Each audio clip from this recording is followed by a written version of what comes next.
He's such a good boy.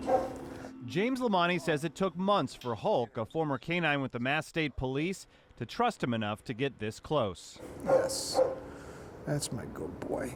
Hulk is among the dogs spending their days at Lamonti's Canine PTSD Center, a sprawling facility constructed on his property in Seekonk. He's a military working dog. Think of it as a retirement home specializing in the research and treatment of canines traumatized in the line of duty while serving in law enforcement or the military. So we take them in as a forever home here, and then we treat them for those conditions so that they can live out their best life here. So this is one of their medals. Lamonti opened the center in 2018 and has expanded it along the way, adding other amenities and layers of security for people on the property. At first, Lamonti says he had a positive relationship with town leaders, granting them 24/7 access to surveillance cameras at the facility. We never had a written violation or oral violation or complaint, anything, ever. We believe in oversight. I'm a big proponent of inspections.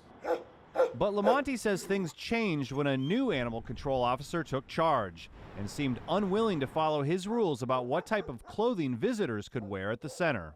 And her exact words were, "Cut the crap, Jim." She shows up here with uniformed police officers, 2 of them, 2 uniformed animal control officers, 3 police cruisers, in order to conduct an inspection. What was your reaction when they showed up like that?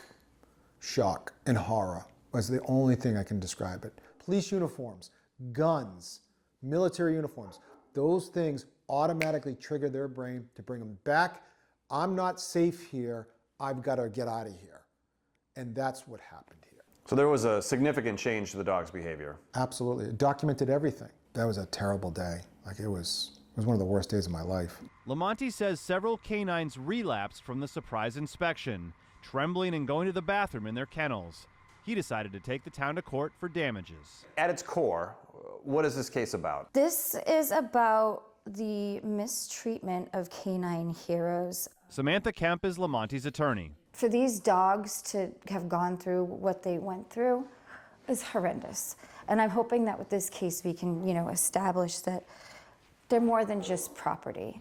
We tried multiple times by phone and email to get a hold of folks at Seekonk Town Hall or here at Animal Control, but we're only told because of the pending litigation, the town would have no comments. So, like humans, is it possible for canines to experience symptoms of PTSD? As far as I know, I was the first person to identify it.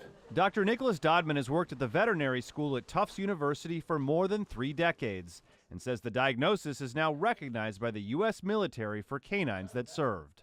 Any of the things that can occur to dogs, any trauma or terrifying experience, getting caught in a house fire or some such, can trigger it. It's not just dogs of war. What are you hoping to accomplish from this lawsuit?